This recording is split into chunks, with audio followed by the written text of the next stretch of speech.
Welcome, everyone, to our monthly masterclass. As you know, this is where I invite guests to come and share their knowledge with all of you. I feel that there's not enough resources for very small charities, and so I am working to change that, basically. And so let me introduce Brock. Brock and I, well, the reason I love Brock is because he's a total fundraising nerd. And he and I met, almost a year ago, I think.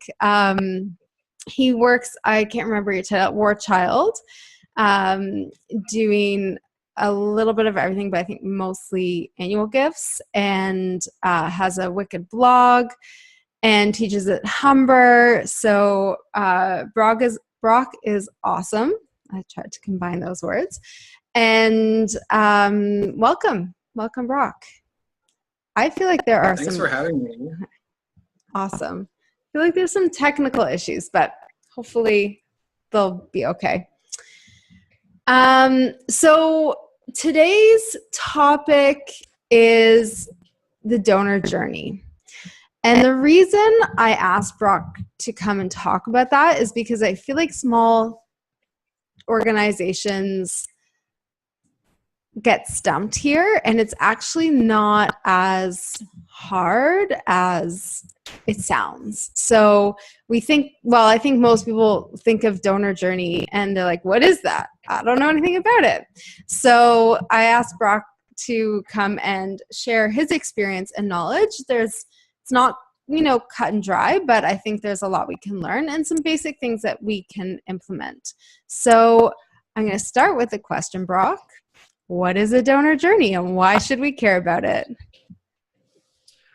Well, I think that a donor journey, personally, I think it starts when a person learns about your organization and it ends when they die, for the most part. I think that if we do it right, then, and I don't know who is doing this, it's something I work towards and I'll probably never feel like I've really perfectly accomplished, but I do think it's from that first point of contact, whether it's a marketing message, a campaign, hearing about it from a friend. I think that's where it starts. And if we do a good job, then we're building loyalty every step of the way.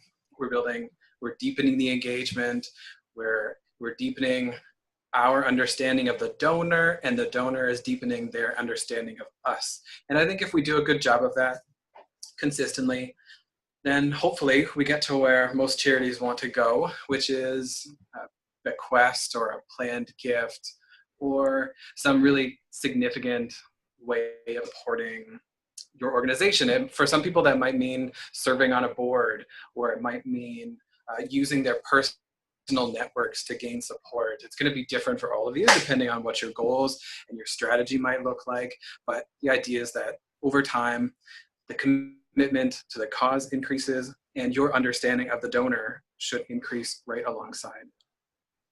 Awesome. I love that. And I love, I hear a lot of people talk about it as starting when they make a gift, but looking at it as their overall lifetime relationship with the organization, I think makes a lot of sense.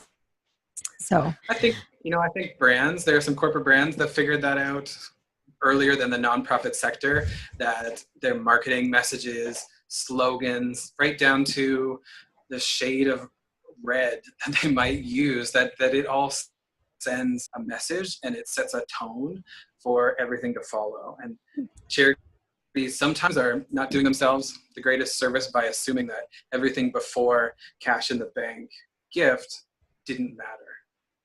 Awesome.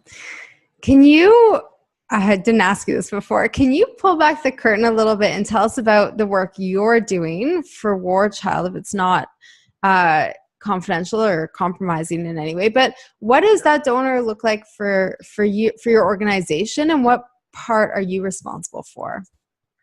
Sure. So I've been at War Child a little over 5 years now.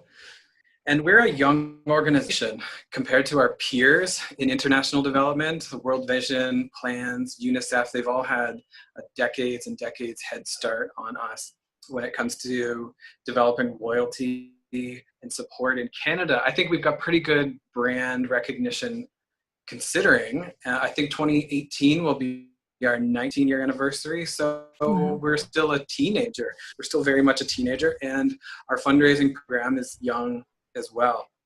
You know, it's ambitious and it's growing quickly, but it's young, and we sometimes have to check ourselves from time to time that we're not going to be a UNICEF overnight, and we often question, do we want to be a UNICEF?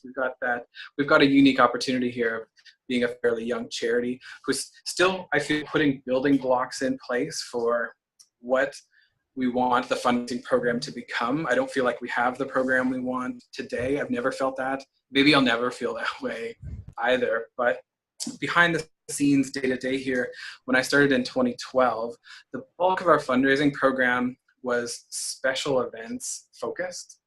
Really, the culture at the time, the culture of philanthropy inside the organization put events at the center and saw everything else, like annual giving, monthly giving, as means to get people to come to events. We did monthly donor drives so that hopefully they would come to an event. We engaged celebrities so that hopefully people would buy a ticket to an event. And that might sound familiar to some of you on the phone, and there are organizations, I will say, who maybe that is the perfect fit for them. You know, if you're a film festival, then maybe it makes perfect sense for people to come to your events. But for War Child, if we really wanted to grow, and especially grow in the more unrestricted funding side, then we needed to build up our base of support in ways like one-time gifts, which we call annual giving, monthly donors. It is what it sounds like. Our intermediate giving for us looks like gifts of $1,000 to $5,000. And for us, a major gift is still $5,000 and up. We have people who give significantly more. There's a small handful of those people, but we also have people that give $6,000, and the recognition between them is not light years apart. So what I inherited was this fairly young system that was fairly events driven, and because it was events driven, the ROI was quite high. And because it was events driven and we're a national organization and you can't possibly get everyone into Toronto, people outside Toronto start to feel left out. So they start to support other causes. Time passes, and the attrition is incredibly high on the people who actually give us money. Not to mention they graduate from school. If they were young, they move somewhere else. We weren't doing a great job of collecting their information, asking them what's going on in your life. What do you like to hear about? How can we improve this relationship? We weren't collecting that information, and because we weren't collecting the information, we weren't putting it into our strategies to improve our communications. So I began trying to do this. In the beginning, it looked like just using the tools on hand. And the tools we had on hand were a bunch of unitaskers. There were tools that did one thing. Oh, okay. I'm like, the tool that did one thing. Okay, I really like Alton Brown, and Good Eats was his show on the Food Network. Now he's on Cutthroat Kitchen, but he would always rail against a unitasker. A unitasker, if you watch Arrested Development, is like the cornballer that everyone's burning themselves on. It does one thing, and most of these unitaskers did the job poorly because they were cheap. So we had assembled 17 of the cheapest tools and systems in the market. None of them talked to one another. So we were losing a lot of information about our donors. Information is power. Information has a lot of value to it. If you can collect it, and then you can start to make sense of it. So we've improved our database. We switched from using MailChimp for email and moved to a system that syncs up with Razor's Edge, which is what we use now. We got a donation processor that also syncs up with the database. So now we've got a lot of systems feeding information into one another so that we're not losing information every step of the way. Then we started, finally, I just explained probably about 3 years of work. Now we're starting to think critically about what does a donor journey look like in War Child, and what does a donor journey for a monthly donor look like versus for a one-time donor versus for a planned gift in tender versus a corporate partner. You could have easily a dozen different donor journeys, but really we're more focusing right now on Probably about 3: monthly donors, one-time donors, and then more of like your social givers who come to events and are engaged that way, because it's a big part of our mix still. Awesome. Okay, I'm making notes. I have so many questions based on things that you've said. I definitely want to come back to the information piece, because I know a lot of people use MailChimp because it's free. And there's most of the organizations, I mean, you talk about War Child is Young. A lot of the ones that are part of our network are like under 5 years old. So they're at the point where they're starting to make those decisions. So I want your recommendations, but I want to come back to that. And especially because a lot of them are run by founders. And when you talk about information and losing information, I think that that's also a big gap, is like founders having so much in their head and not putting that down anywhere. And I think that that is...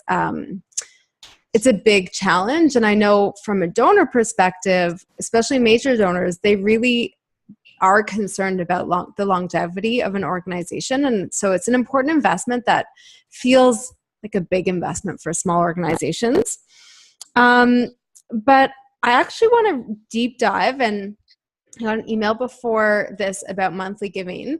So can you deep dive in, and I want to talk about the events one too, because that's a lot of what people struggle with, is how to convert event attendees into broader supporters. So can you deep dive on those two and tell us what it looks like right now for you guys, or what you want it to look like? And if you had to pick like the 3 most important things, what would those be for each journey? So for monthly donors, we found out early on that you've got to put in the time to keep the donors that you've got. That is incredibly important. And it's simple. It's so simple. And I know that probably doesn't sound like advice. It's so simple. But I did some measurement on it one year. I think in 2013, I didn't have any acquisition budget at all. So I spent my entire acquisition budget, or what would have been an acquisition budget. I spent that time and energy on, let's just keep those people there. And where I could, try to move people from giving on their credit card into giving from their bank account, because the attrition was less. And what that allows you to do, if you can focus on keeping those people and keeping them giving, is that when the new donors come in, you can actually start to see growth rather than just refilling your leaky bucket. So what does the journey for those monthly donors look like? Well, we made an effort. One of the first things I did was to create a bit of a brand for the monthly giving program, which is just a visual identity. Call it what you want. It's the War Child logo with the words heroes beside it in blue. So it's blue is kind of a secondary color for War Child. Most of what you'll see from us is a certain type of red, a certain type of black. Everything's pretty dark. So we made a point of just help it feel a little special. Give it a look and a feel. And then once we did that, it's creating a donation form for that, so that hopefully when people are starting that journey, it feels like they're entering something that was made for them, that it's a little special and it sits kind of parallel to what everyone else is doing. You want those people to feel like they're part of a club. And once you have that identity, then you can put that same logo on your letterhead. If you send them a paper acknowledgement in MailChimp or whatever tool you're using for email, you can put the logo in there and give it a look and a feel. And then you can use that consistently. Put it on the tax receipt when it goes out. I bought a box of blank envelopes rather than, alongside buying our normal stationery, which has the normal War Child logo, I bought blank envelopes, and I run those through the color printer so that they have the Heroes logo on the outside. I didn't go and order a big expensive box of custom printed envelopes because I couldn't afford it, but I could run them through the printer. And I was probably going to run them through the printer anyways to put the donor's name and address on the outside. Yeah. So it gave everything a look and a feel. And that was pretty much where we started for a full year. As the first acknowledgement of support was a branded message that thanked them for the support. There wasn't a full package. We didn't send them toys or swag. It was just a thoughtful letter, hand signed by me with this custom branding on it. Now, a couple of years later, we do have, here, I have one sitting literally right in front of me by coincidence. Is Here's Beautiful. a heroes, and then that says your welcome, your War Child Heroes welcome kit enclosed. I can't read it on my screen, so I'm assuming you can't read it on yours. We can read it. We can read it. Okay, great. So then there's a brochure inside and a custom letter. And so now that's what it is. That was the next iteration. And there will probably be another iteration. And as our file grows, we'll just keep improving it. We'll keep tweaking it. I never order so much of any one thing that I'm stuck with it for years to come. So as far as that journey, I would say their journey is not really comprehensive. Their journey is as much about what do we not send them as what we do send them. If there are house appeals, for us, a house is talking to our most recent donors. If we're going to send out an appeal to our most recent donors, just because it's a certain time of year, then we might exclude our monthly donors from it. But if there's an emergency, like famine declared in South Sudan, which happened earlier this year, we will send an appeal to our monthly donors, and we'll make sure to acknowledge that we know you're a monthly donor. That means so much to us. We're hoping you can dig deep, provide a little extra gift for this unforeseen event. And your monthly donors respond really well when you can do that, when you can acknowledge that they're doing this and that you really want their help, because they are your most core supporters. They're at Hank Rosso's most central concentric circle of donor support, you know? Yeah. Yeah. That's awesome. I want to tap into a couple of things you said and then ask you about the event one.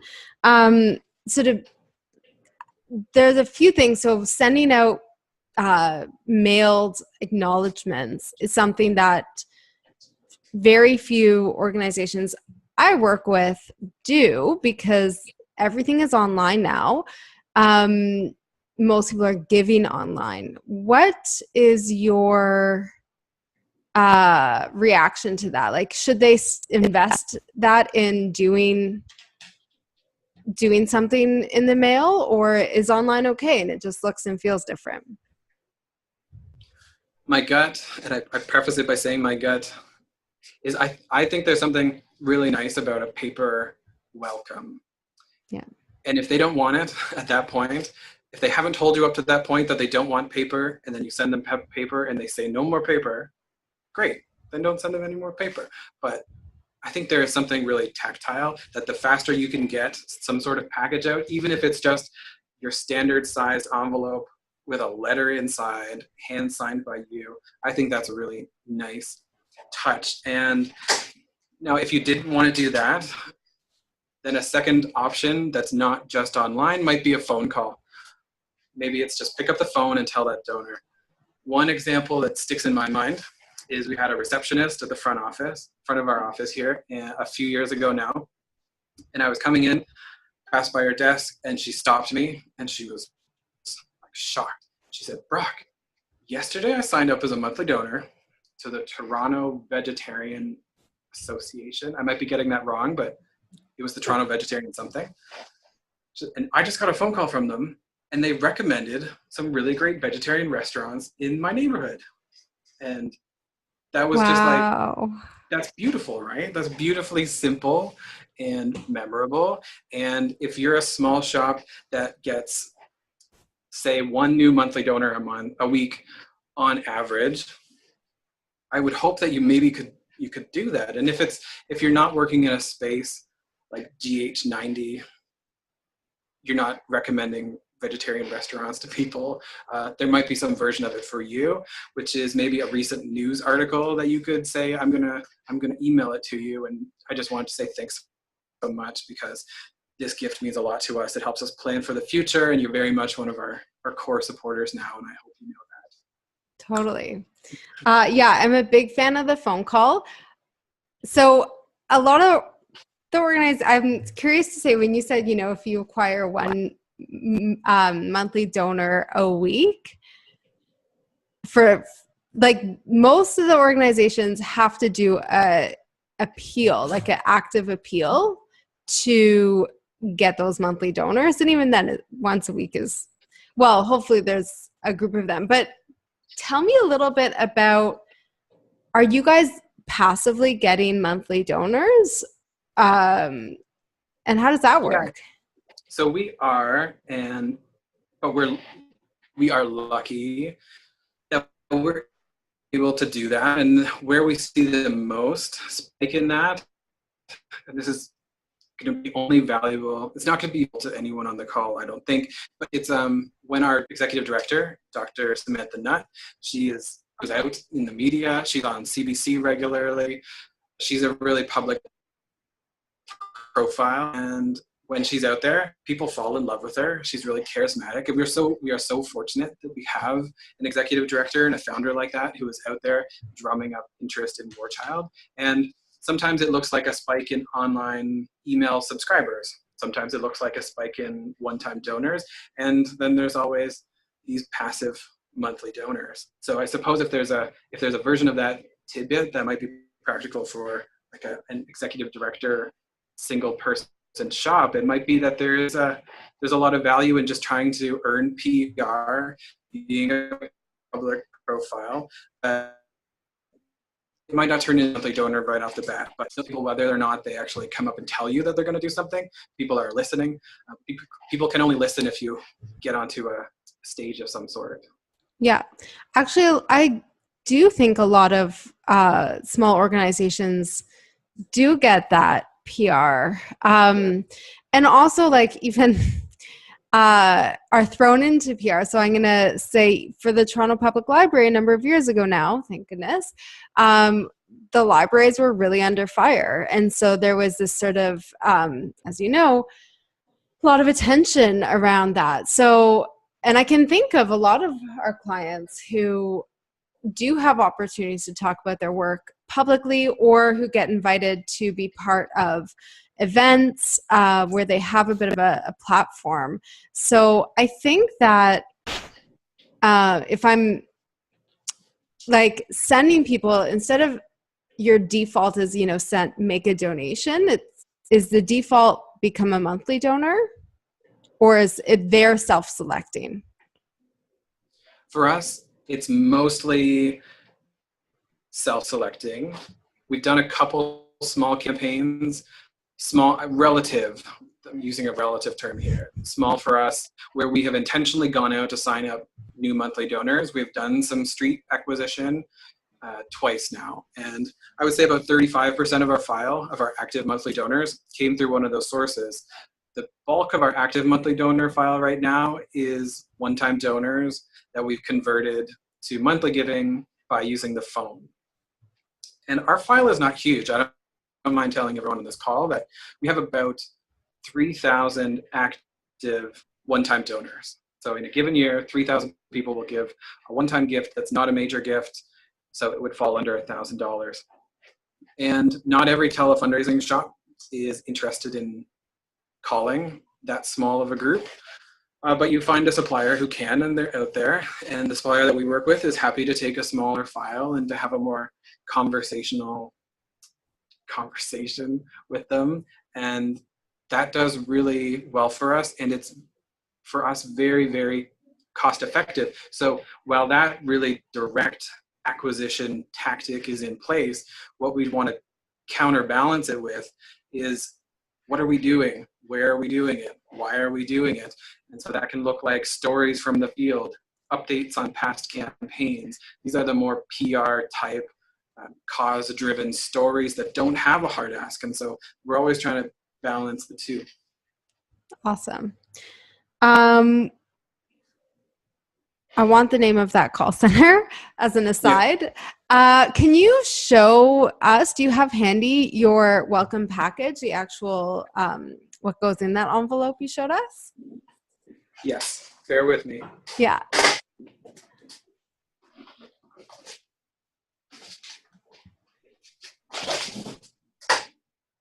We're going to be moving soon. And I'm also not, I know it looks like this might be my office. It's not. We call this the sunroom because it's got a big window. Okay, so you saw the envelope. Yeah. And then we have this brochure mm-hmm. that has a logo. Now, we developed these brochures as true brochures. We just made a version of it for monthly because the one that's not specifically made for monthlies has a monthly ask in it. So the other version is what we take to events. We're putting on a table. Anyone asks for some basic information. So in here, don't ask for money, but it spends just as much time talking about where do we work, why, what are our 3 pillars, and of course there's a story, not that you can read it, but there's a story about Matida, a girl who was helped. And then what you can't see in here, is because we custom mail merge and print them every time, is 1-page letter, one-sided, thanks them for giving. Also, it's a bit administrative. We let them know the gift is going to come out on the 15th of the month. That for us just helps streamline our processing and our reprocessing. So if they gave on the 4th, first gift is the 4th, but we're taking the next gift and every other gift on the 15th. And I usually hand sign everyone as well. Awesome. That's super helpful. And I think, even if, obviously that's beautiful materials, but the content can be the same on a budget, right? Like even if it is online, even if it's a response of a beautifully designed email, or it can be a private hidden page of your website. But I think having and that you can send people to with a more personalized email. Thank you. I think the stuff that you hit on, storytelling is so important. It's your opportunity to continue that emotional journey with the donors, and also what you can expect from us, right? I think that a lot of organizations overlook that, but people want to know and they want to hear back around even like how often you're going to get an e-newsletter from us. When are we taking out your donation, if you know that, or if you have a system where it pulls it up the same day they made a gift, just acknowledge that. Kind of let people know what the relationship looks like going forward, I think is great. And it doesn't, it's the kind of thing where you do it once and it's there. So. Yeah, I think the donors, they want to feel like they're part of the team. Yeah. Myself included. When I support a charity, I want to feel like I'm part of this movement and I want to hear everything that's happening. And what we're hearing from donors anecdotally is that they just want more. They just want to drink from the fire hose of update. And if anything, we're just struggling to find enough content to keep it going. And so while the system, the regular system we've had so far is we do have monthly e-newsletters. We do set the expectations when they subscribe. We're going to send you a monthly e-newsletter. If I can start to generate enough content to send them out bi-weekly, emergency appeals, opinion pieces, I would send it all, because every time we send something out, we do get donations. The donations come in. And this is, I think, also when we want to see people passively switch from a one-time gift to a monthly is because they start to feel closer, more connected, more part of the team. Yeah. Political parties do this really well. They can use the fact that it's a time-limited campaign of 4 months, or in the States, it could be 2 years or more. They can use this, they can leverage the fact that it's time limited to cram in a whole bunch of volume. I think that there's some version we can adopt for ourselves. High volume for us might mean 2 a week. For a lot of charities, hearing 2 a week updates sounds like, oh my gosh, that is too much. But honestly, I think that there's a lot of donors, and your most committed donors, if it's a meaningful message twice a week about how their dollars are being used, how you're advancing your mission, then I think that they'd like to see it. So I wouldn't shy away. That was a tip that I wanted to cover at some point in this call, is don't be shy about volume if it's the right message to your core supporters. They want to hear it. Yeah, that's so interesting, because we just had this conversation with a client last night so they're struggling. Content is overwhelming. It's work. It's hard to see the immediate outcome outcomes of that work in terms of you put it out there and sure, you see how many people are clicking or whatever. But you don't always see that driving donations or deepening the relationship, which it is doing, but it's harder. It's less tangible. And if it's a lot of organizations we work with are just the executive director doing everything. And so what we did for an organization we're working with is we had a content creation social. Because the other thing is, we work in our organizations, we get so sick of hearing the same stories or telling the same stories, or we don't think something's interesting, or we use a lot of jargon. And so we brought together some of the more important donors for the organization. And we sat down for an hour and a half with a recorder and talked about the stories, asked what they want to know more about, what's interesting.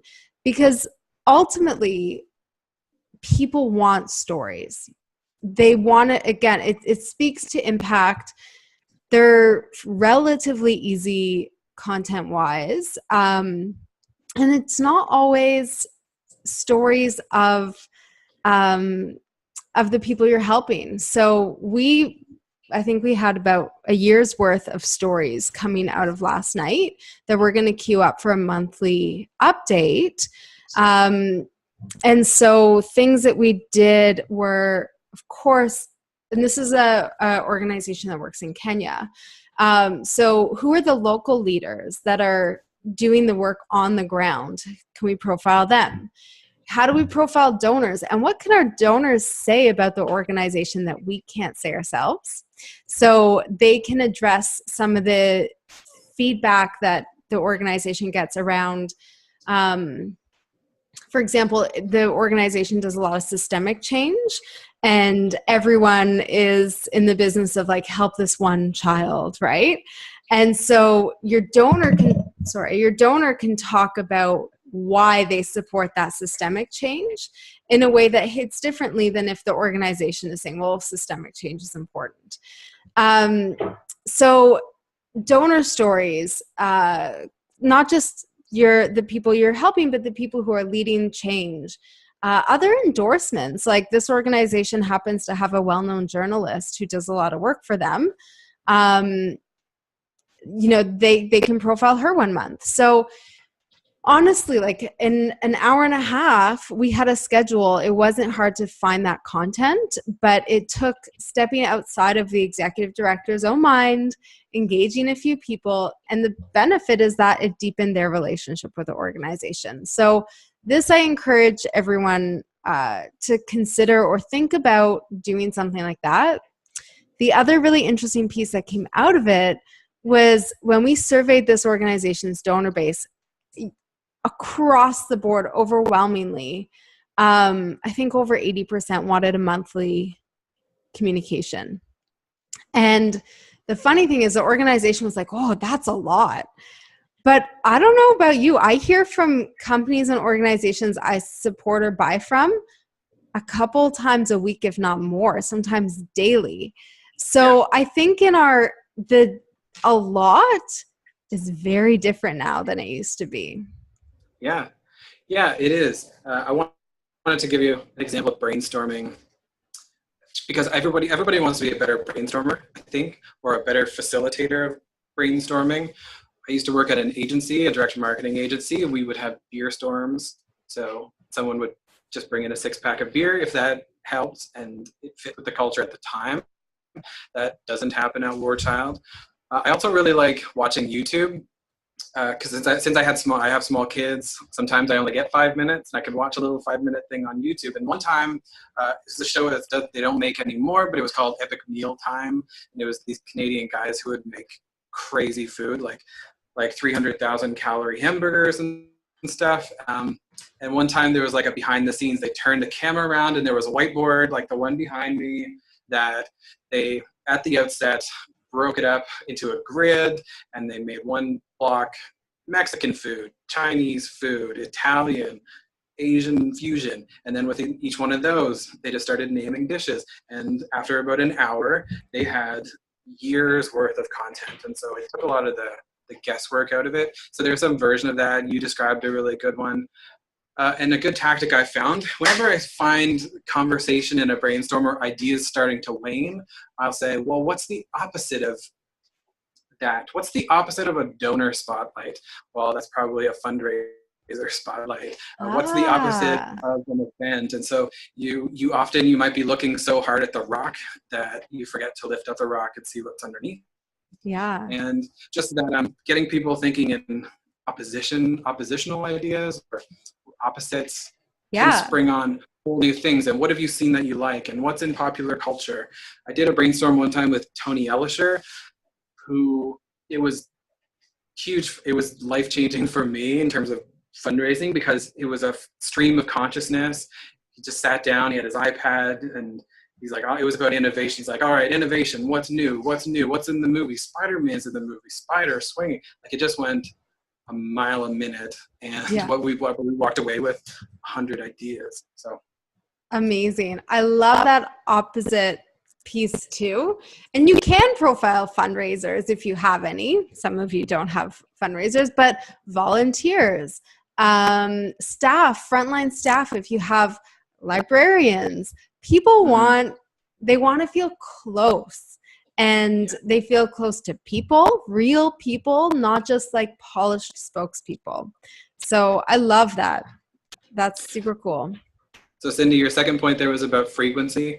I just agree with you entirely. I did a session at AFP Congress here in Toronto this past November, almost a year ago now, and what I did was a deep dive and a close look at the Bernie Sanders primary campaign, which when I submitted that as a session topic, he was just this like kooky old guy mounting an opposition against Hillary, who had it locked up. And so I just thought, wouldn't this be neat? Because he was actually raising quite a bit of money online. It turned into a bigger story, and he became a more prominent figure than I could have ever expected. But Congress accepts those session proposals 9 months before you present them. So then I was married to it for the rest of the year. And what I started doing was I archived and tracked every single email that the campaign sent out. And I have that archive. Maybe that could be something if you want to link to it in the extra resources. But if you're curious about how in a 6-month period, a campaign, what could they possibly talk about 3 times a day for 6 months? It's an interesting peek at, just in case. I sometimes dip into it just for maybe some subject line inspiration. Somebody out there had to come up with at least 326 different subject lines to keep people opening those emails. But I think that the people who supported that campaign loved every one of them because it was fulfilling the promise that they were making, which is where and I'm sure if it's authentic, right? And so I think that I'd love for you to share that. And the other thing I encourage people to do is find organizations that have the same tone. It doesn't have to be the same area of work, but it can be, but the same tone or the same, an organization you admire, and get on their mailing list, make a small donation if you need to, and actually see what they're putting out and how frequently and what it looks and sounds like, and copy that stuff. Obviously to a degree, but I feel like the online marketing industry is calling this like swiping. So they call them swipe files or copy stalking. But take you don't have to repeat everything, but take the structure, take some of the language, take the headlines and reuse it. Make it yours, make it sound authentic. So it shouldn't sound like another organization's, but I used to keep files like this deep of direct mail I would get from organizations. Or my board members used to bring me their direct mail, and I'd pull it for inspiration. So I think that and there were certain organizations that I felt were more aligned with ours, and so I would pay more attention to theirs or draw more inspiration from what they were doing. And I'm telling you, industry does this. It's not, there's nothing wrong with it. So save yourself a little time, provide yourself a little inspiration, and copy that. Yeah. Absolutely. Can we talk a little bit about the donor journey for event attendees? Because I think that a lot of organizations start where you started, which is we need to have an event. I don't think they drive people to events, but I hear so often we need to raise a lot of money, so let's host an event. But events don't necessarily convert in the long run, and they're a lot of work. So how do you make them convert donors?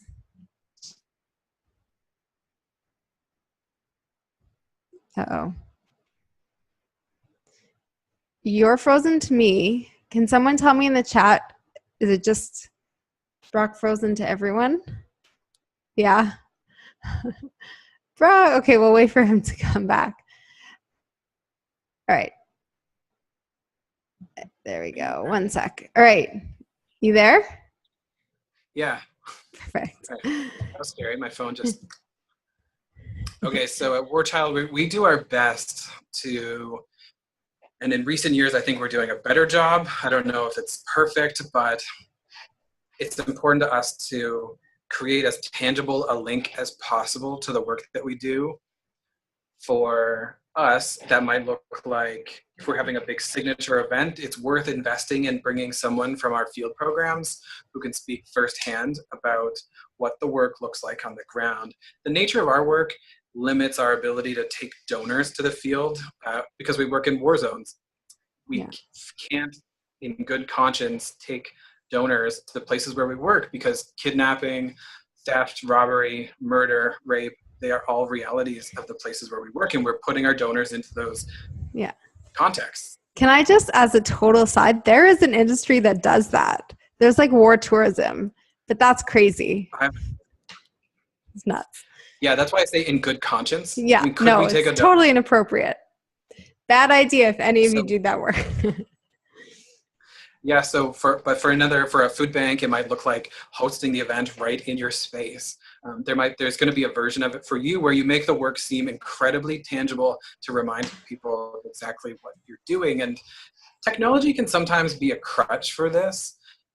I saw an international aid organization who used VR headsets at their gala to give people this VR experience of what it was like to be in the field. Not as much a fan of that. I love new technology and VR, but I'd rather they see it firsthand somehow, or maybe those people that they've created a VR experience for could maybe have come to that gala.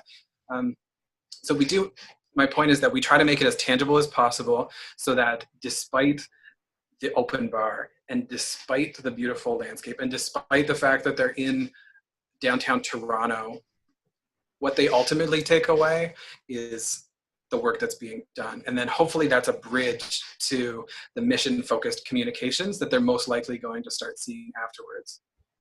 Cool. Okay, I'm coming back. I also want to look at the time because we're running out of it. And everyone, I should have said, like, if you have questions along the way, just pop them in the chat and we'll try to answer them.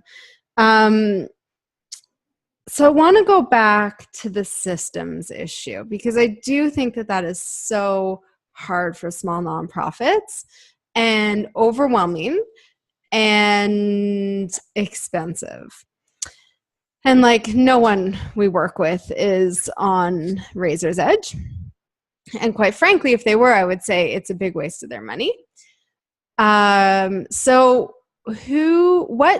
what are the most important technologies people should invest in at the beginning? And what do you recommend for that? Okay, well, Cindy, I'm sorry. You cut That's okay. I heard the beginning. I heard the beginning of the question, and then I heard, what would you recommend? What do you recommend? What do you recommend about life?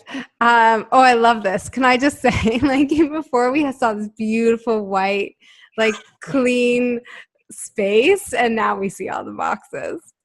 Did you just plug in? Yeah, so power won't be an issue now. Yeah. So I was saying technology and systems are a big barrier for small organizations, often because the price and the level of tech savviness or lack of intuition around, or intuitiveness around the technologies that exist. So like, I hate MailChimp. I know why people use it, because it's free and it's dominating the marketplace. It is not intuitive at all. But it's free. And I don't particularly love Razor's Edge. It's so unaffordable for small organizations. It's a non-starter. What do you recommend? What are the top 3 technologies, if you're just getting started, that you would say are important to put a little bit of money behind? I think your email marketing tool, if you're trying to raise money at the end of the day, your email marketing tool is really important. And I think that you should try whatever your database system is. And I'll be honest, because we've spent so much time trying to grow bigger systems, I haven't kept quite as in touch about what are the cheap or free, if possible, database equivalents. Yeah. But the bigger point being, just make sure that you're tracking your relationship data as best as you can. So even if you're just using Excel right now, you might have to have an Excel sheet that's a mile wide to try and track your contacts with your donors. But if that's what's working for you right now, then work as best you can within the limits of the system. MailChimp, I don't mind MailChimp. We mostly moved away from MailChimp just because it didn't integrate with Razor's Edge, and we wanted a system where the data flowed pretty freely between them. But something I do find talking to people who use MailChimp or similar tools is that they're often not even using them to their full potential. So at least try to squeeze as much juice out of that orange as possible. I see things, one aspect of MailChimp that I see being underutilized quite a bit is the automation tools within it.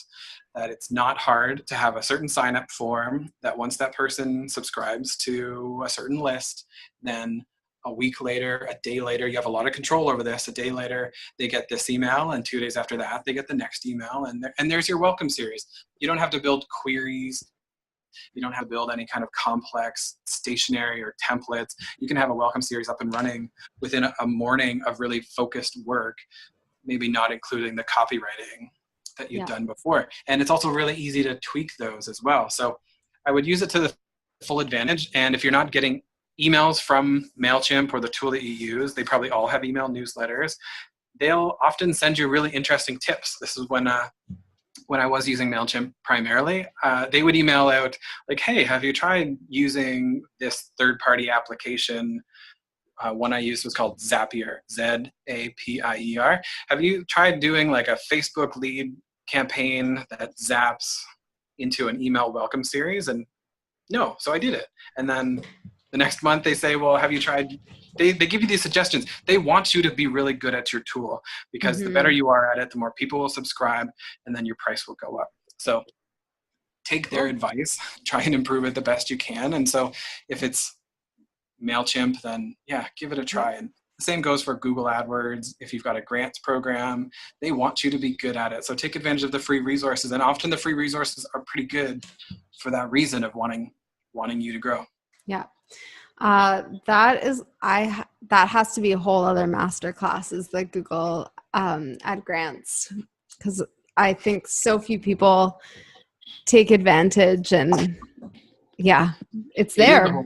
It could be a whole masterclass. I love it. It's kind of like, it starts to feel like a video game after a while. I got to pull myself away from it, because it's not. It doesn't have the return on investment that justifies spending a lot of time on it. No. Fascinating nonetheless. Yeah, for sure. I actually, just as a total aside, in my business, I don't even use Google Grants. I use Facebook ads, Google ads. I use Facebook ads more. I don't know. Maybe I should, but I just find them much more engaging. I feel like more people are on Facebook in a different way. But that's a whole other conversation. I want to provide you guys with a couple resources, because I wasn't actually planning on talking about this, but since we've been talking about databases, I recommend one called Bloomerang. They just entered the Canadian market. They're well established in the States.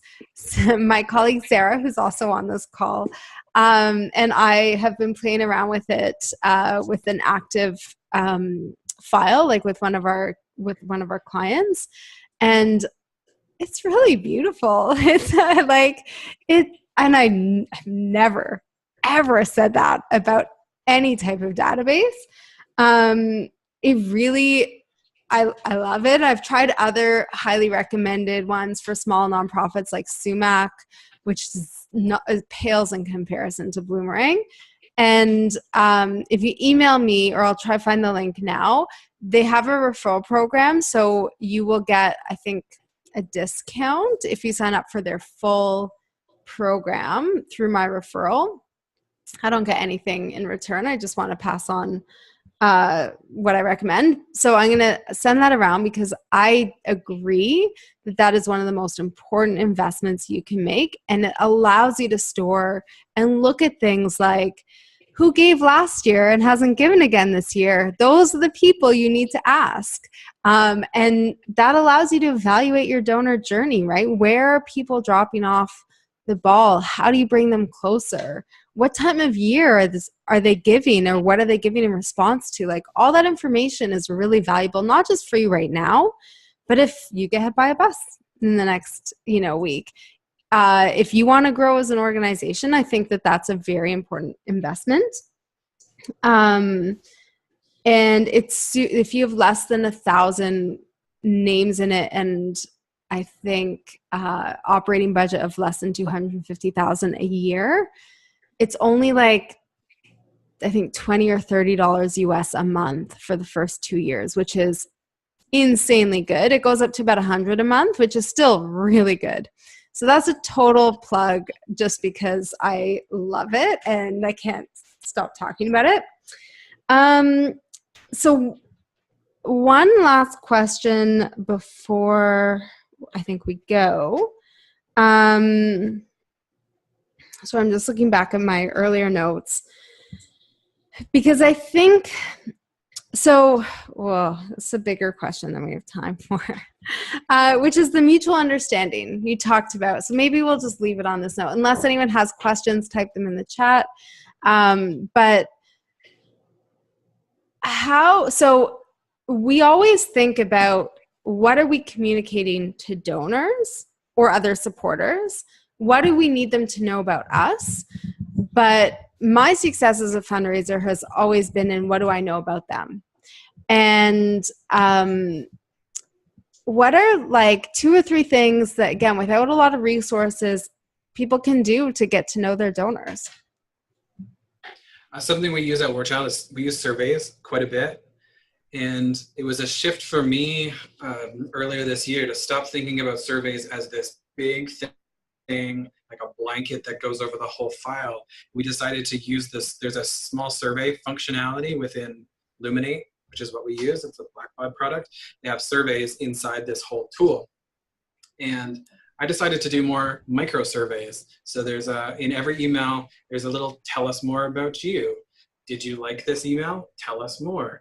In our welcome series, there's we'd like to get to know you a little better. So rather than having one survey that goes out to everybody and becomes really hard to parse out afterwards, it's actually a whole bunch of really small ones. And we use it as an additional information collection tool, and that's been valuable because our database talks to our donation forms, talks to our surveys, talks to our email marketing system. I'll send out an email, so it goes to you, Cindy. When you click the survey link inside of it, any relevant information we might have on you auto-populates into a field. So if all we had about you was first name and your email, but what we wanted to get was a bit more, now the survey form has Cindy in that field, but last name is blank. And some people, hopefully lots of people, are inclined to put the last name in and to put in the mailing address, and then maybe answer a couple of questions about what's the most important factor in your charitable giving decision making. Is it transparency of the organization, communication of impact, etc.?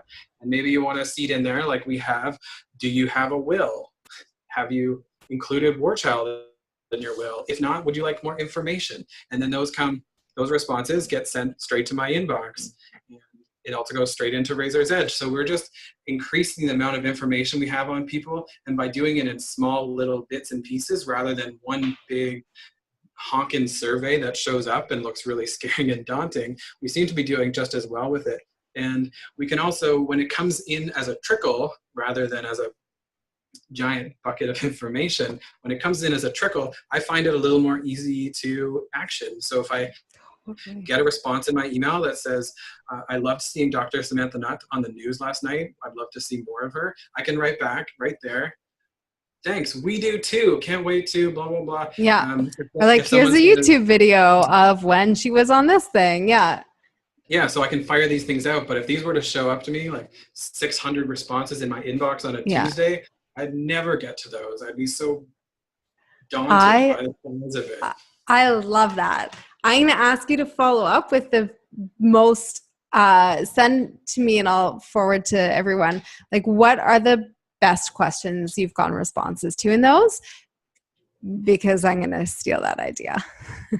Yeah, sure. I'll tease it with saying, it's not the ones I thought. We've got open fields like, if you had 5 minutes with Dr. Nutt, what would you want to ask her? And like, nobody fills out that.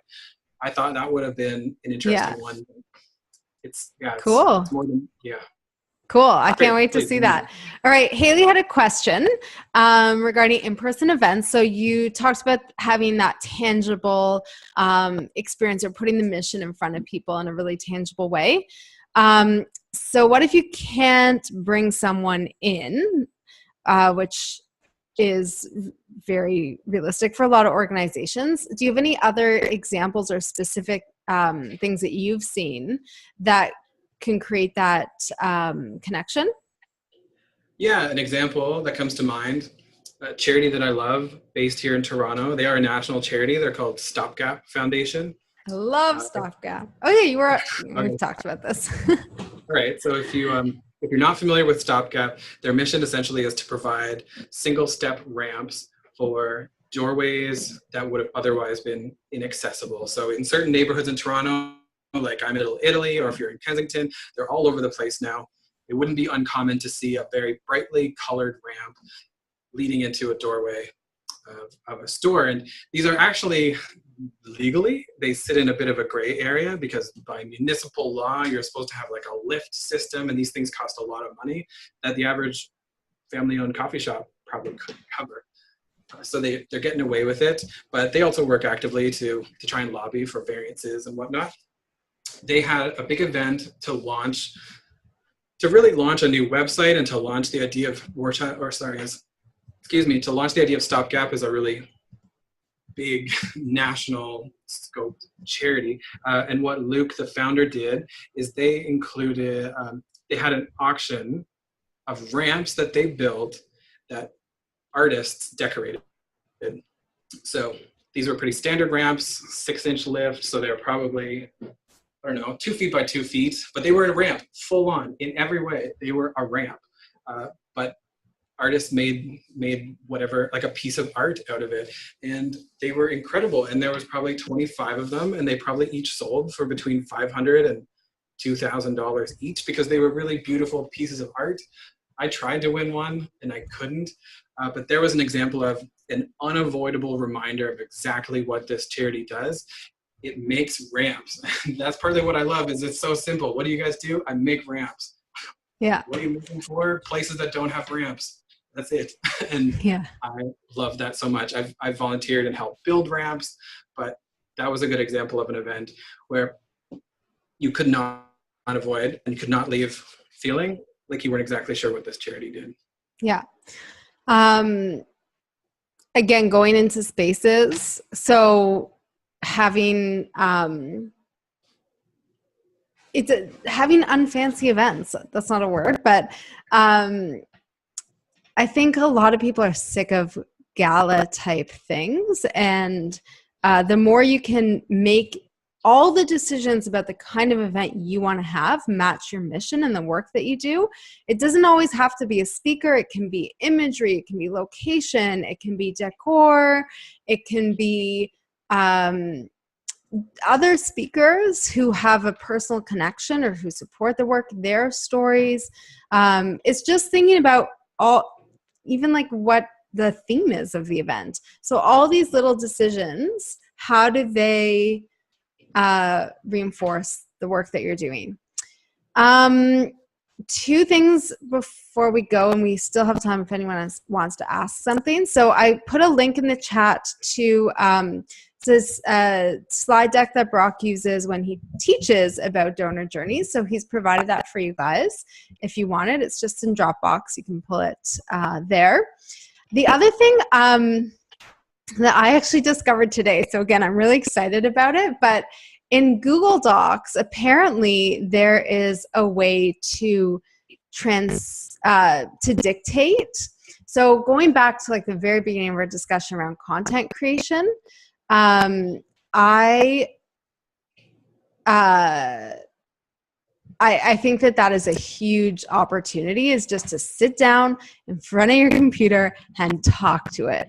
And why I love that for content creation too is it pulls your tone. So being personal and authentic and casual is really important in your communications. And so if you're just talking and it captures all of that, of course you'll edit it, but it saves you so much time. So that's a total aside, but I had it in my notes. That sounds amazing.